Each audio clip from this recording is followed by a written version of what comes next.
Welcome ladies and gentlemen, my name's Camel, and more importantly, welcome back to the Elder Scrolls Detective series. A series in which we investigate, curate, speculate, hypothesize, theorize, and quite often simply highlight and discuss cool, interesting, and hidden things that can be found within the Elder Scrolls games. Be sure to hit up my social medias, links to them can be found down in the description along with other Elder Scrolls Detective video links. Today's investigation entails the discovery of a mysterious entity named the Sunken One. While the invasion of Tamriel by Mehrunes Dagon seems simple enough, there may just be some occult powers at work here. Puppet masters or keystones in the puzzle, judging the lands and pushing forth the punishment unto its people.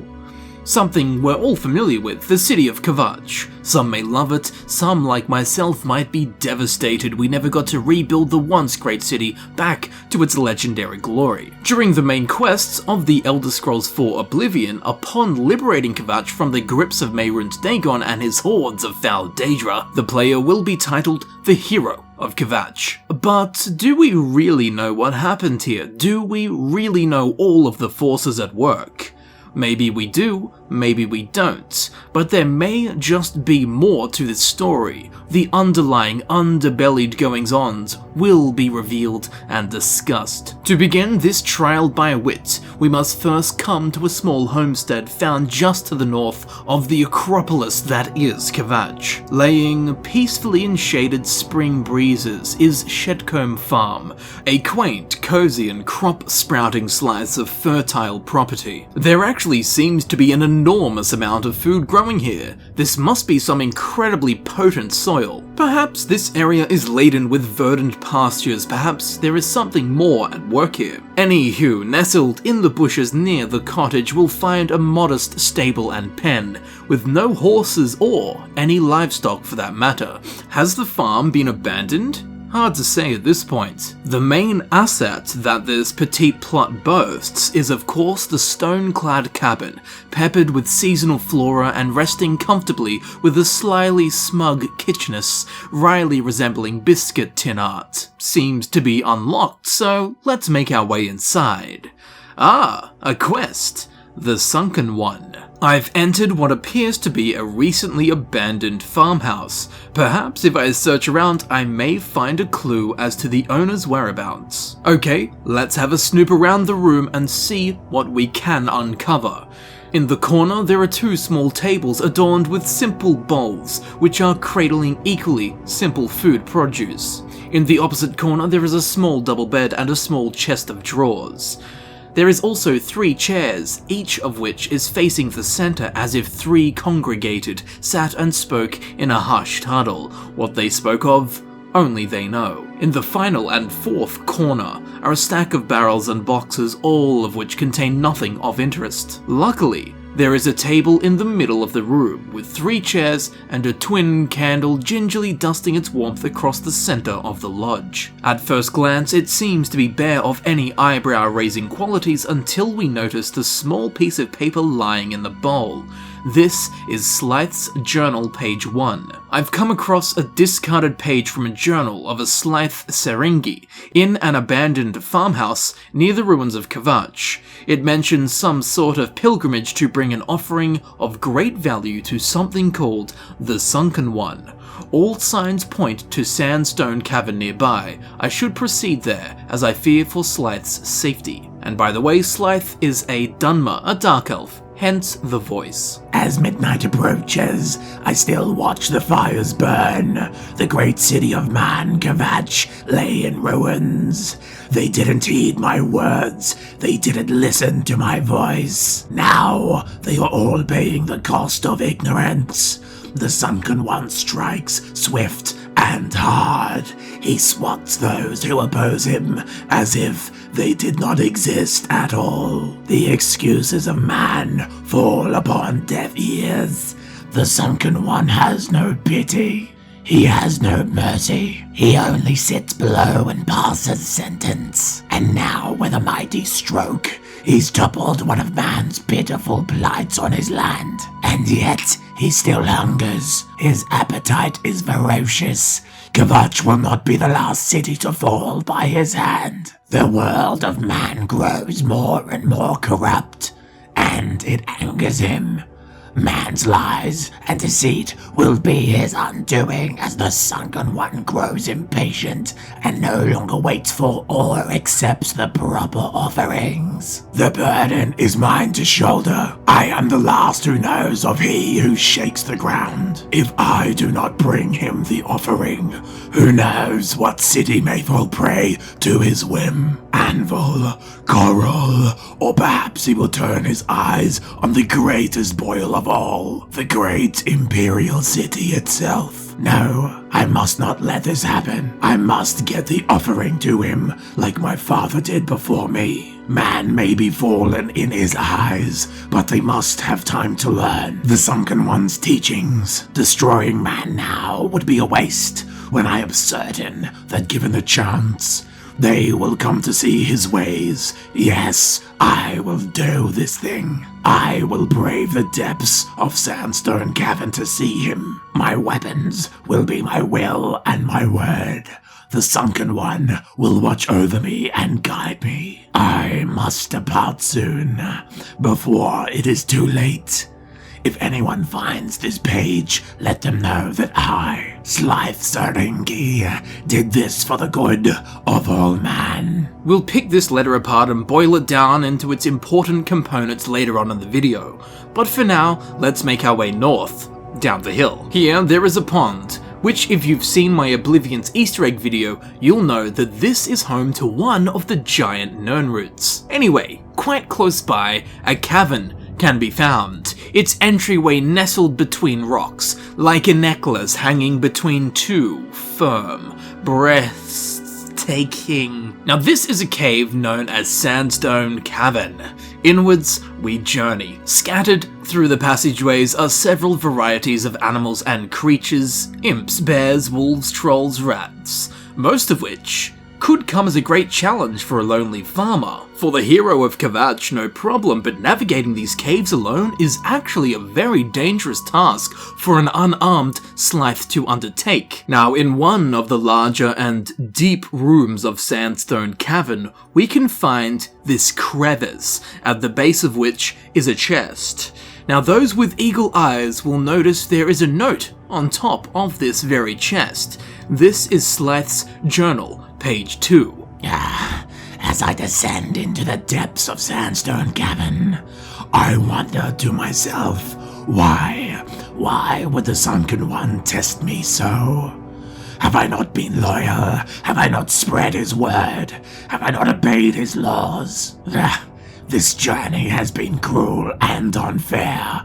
I have nearly met my end more than once. I don't know if I can make it to his home, but no, I cannot think this way. I must get there. I must see him. If I do not, then the world of man is doomed. I dare not to tarry longer, as I do not wish to suffer his wrath. I must get the offering to him. Again, we'll pick apart the important parts of this later on in the video. Now, just down the way, a tad further from the chest, in a dark corner, we can actually find another door. This leads to the Sandstone Big Rooms. Sounds fun, let's go. Granted, while there are some big rooms in here, it's really nothing out of the ordinary. There is a lit fire in here, so this could be a sign that Slythe was in here recently. But further in we go, into the depths of the Sandstone Big Rooms.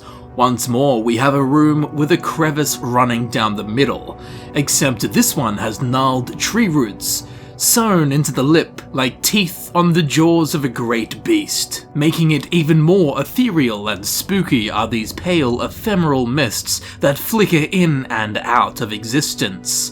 They veil the cave's undercroft, a pit of whence none return. Down here, quite near the final wall of the Sandstone Labyrinth, we can find the final resting place of Slythe Seringi. I've located Slythe Seringi's corpse. I should search around him to learn the conclusion to his sad journey. On the ground, in front of his corpse, there is a brown hessian sack.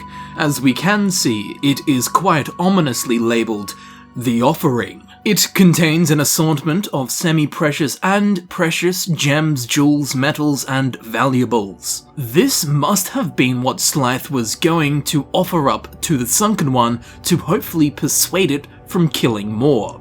On Slythe's corpse, we can see he wore nothing more than monk robes, poor defense, and even poorer offensive capabilities, not a weapon to be seen, despite the cave being filled with all kinds of combat-based foes. Most importantly though, he carries Slythe's journal, page 3. On Slythe's corpse, I've located his last journal entry. It seems he fell here believing he was truly going to meet his god and give an offering to him, to help all of Tamriel.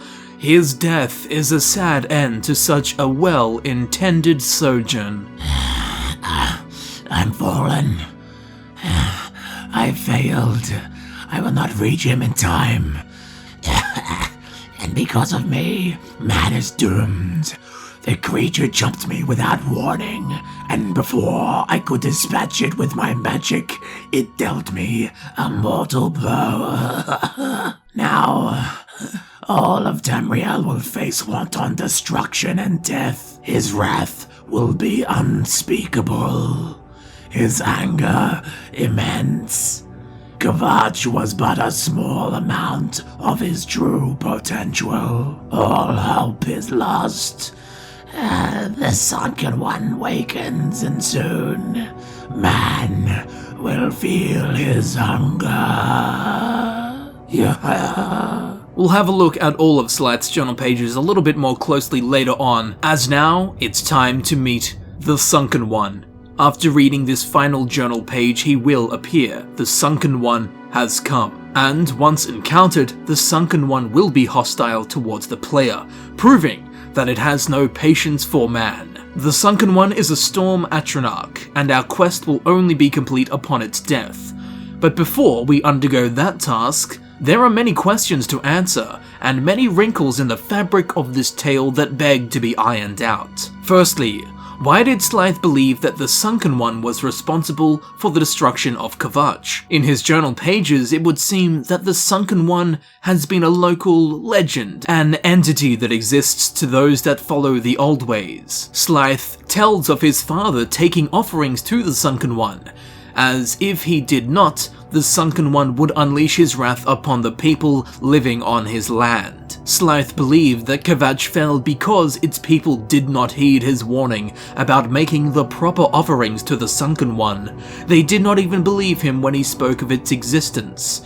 Which is fair. Imagine living in the big city, then a random farmer comes and tells you that you have to take precious gems and offerings into a random cave to an unseen entity called the Sunken One to prevent punishment on a genocidal level. The farmer, in this case Slythe, would sound like a madman, so it's no wonder the people of Kvatch did not heed his warning. But Slythe was correct, at least the Sunken One does exist. So, the people of Kvatch did not heed Slythe's warning and their city did fall. So there are some bridges between the Sunken One and the destruction of Kvatch, but they aren't strong. And as we know from the main quests of the Elder Scrolls IV Oblivion, the Oblivion Crisis was the doing of Mehrunes Dagon. Also, if we kill the Sunken One, this has no effect on more Oblivion Gates opening. So at the very least, we can confirm that this whole Oblivion Crisis is not the doing of the Sunken One. But we can actually draw some rather interesting parallels between the Sunken One and the fall of Kvatch. Firstly, we must understand who is the Sunken One. Well, it's a storm atronach, which straight off the bat is rather unique, as on Tamriel, storm atronachs are typically encountered near Oblivion Gates or guarding caves and ruins occupied by Daedric cultists. Well, the Sandstone Cavern does not house any Daedric cultists, and while it is kind of close to an Oblivion Gate, we must remember that Slythe's father brought offerings to the Sunken One, so it has been in this cave for at the very least 2 generations, and as the Oblivion Gates outside Kvatch have just spawned, that most certainly does not explain how the Sunken One has been down in this cave ruling these lands for so long. Now there are powerful conjurers who can summon storm atronachs, but even those who can only bound them to their will for a few minutes, if that, nothing even close to 2 generations. Daedra can appear on Nirn through summonings by both worshippers and or conjurers. These can be either short-term summonings or rituals and or pacts designed to bind the Daedra to Nirn on a more permanent basis. And in case you're wondering, yes, Storm Atronachs are a subspecies of elemental Daedra, which are of course Daedra. So all of what I'm telling you applies to the Sunken One. Even more interestingly though, in some cases, Daedra of sufficient power may be able to manifest on Tamriel on their own terms and by their own will. So we can conclude that the Sunken One was either bound here by a pact or is powerful enough to be here willingly. It also boasts 100 more health than a standard Storm Atronach, highlighting that this isn't a standard elemental Daedra, but something more, something greater, something with more power. Now, despite Storm Atronachs being a species of elemental Daedra, they don't actually have an allegiance to any of the Daedric princes. Instead, they hail from a pocket plane of oblivion called Leviants. Historically, the Frost Atronachs and Flame Atronachs have been known to work under Mehrunes Dagon, as seen during the events of Battlespire. However, Storm Atronachs are not on that list, but they can be seen in the Deadlands, which is Mehrunes Dagon's plane of oblivion, the place you go when you enter an Oblivion Gate in the game The Elder Scrolls IV Oblivion. So, at the very least, in the Elder Scrolls IV Oblivion, there are some Storm Atronachs that can be found in the service of Mehrunes Dagon. So the Sunken One, being in allegiance with Mehrunes Dagon, is a completely viable set of circumstances. Whether this would be a new allegiance or an old one, we can't say. Now let's assume the Sunken One was on the side of Mehrunes Dagon. Well, this would actually explain a couple of things when it comes to the destruction of Kvatch. Firstly, Sandstone Cavern probably runs straight underneath Kvatch, so the Sunken One's dwellings could very well be seated below the city. As Slythe states, the Sunken One grows tired of the people inhabiting his lands. And if this was the case, the Sunken One would be in a pretty damn good position to do just that. It's an incredibly powerful elemental Daedra, and it lies directly below the city underground. So if Mehrunes Dagon came to the Sunken One and explained he wished to destroy Kvatch, the Sunken One would have agreed, assuming that Slythe's musings are correct. Now when we first arrive at Kvatch, one of the survivors says that when the attack begun, a huge creature came over the walls. It's not very specific, but I must say I haven't heard of any other huge creatures, nor do we see any. So during the initial attack on Kvatch, a huge creature destroyed the city, and a huge creature that we don't see or hear of at any other city's invasions. What could that huge creature be? Are there any huge creatures near here, unique to the area of Kvatch that would have destructive capabilities? Oh, I know! The Sunken One! And I must say, looking at the ruins of Kvatch, it sure looks like it was hit with an earthquake or some form of huge elemental force. There are no signs of siege engines, yet the whole city has been flattened. Is there some kind of elemental unique to the area of Kvatch that could cause an earthquake? Oh, I know, the Sunken One. Now at this point, we should definitely take note that the Sunken One is also referred to as, and I quote, "He who shakes the ground." Earthquake. So it's certainly starting to look more and more like the Sunken One had some hand in the destruction of Kvatch. And while this isn't concrete evidence, it's actually a lot stronger than we may have first thought. Let's not forget that the mere fact that the Sunken One exists on Tamriel and for such a long period of time means it boasts exceptional power.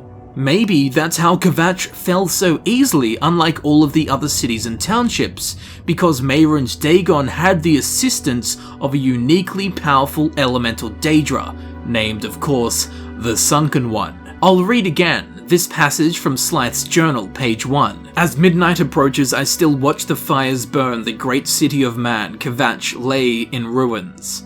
They didn't heed my words, they didn't listen to my voice. Now they are all paying the cost of ignorance. The Sunken One strikes swift and hard. He swats those who oppose him as if they did not exist at all. The excuses of man fall upon deaf ears. The Sunken One has no pity, he has no mercy. He only sits below and passes sentence. And now, with a mighty stroke, he's toppled one of man's pitiful blights on his land. All of that which now makes a lot more sense, or at least that information is much more applicable, and we can quite clearly draw parallels between his writings and the events that passed in Kvatch. Nothing is confirmed, but it's definitely not something that should be overlooked either. So I do hope that you have enjoyed the journey, the discovery, and the in-depth look into the parallels between the Sunken One and the fall of Kvatch. Was Slythe wrong? Is the Sunken One simply a storm atronach that helped keep these lands?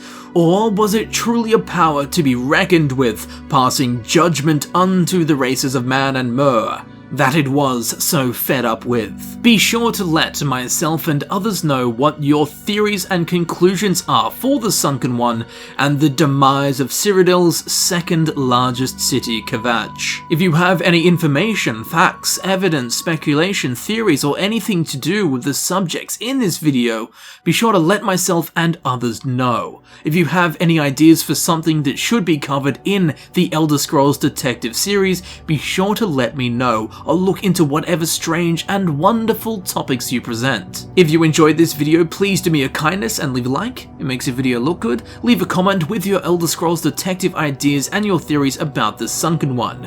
And of course, if you enjoyed this video and want to see more videos similar to this one, please subscribe. It helps me know that people enjoy these kind of videos and will result in more of them in the long run. Be sure to click the little bell icon next to the subscribe button right here on YouTube so you are notified when new Elder Scrolls Detective videos are uploaded. Other Elder Scrolls Detective video links can be found in the description, along with a link to the Fallout Detective series. Now down there is also links to my social medias, including Twitter and Patreon. Be sure to hit them up if you would like to support the channel, and be sure to follow me to keep up to date with what I'm up to. As I'm sure you know, all of my time and energy goes into these videos I create for you to enjoy, so your support is greatly appreciated and most welcomed in any and all forms. Feel free to check out the playlist on screen. Thank you very much for watching, thank you for supporting the channel, and I'll see you very shortly in the next video. I'll see you there soon.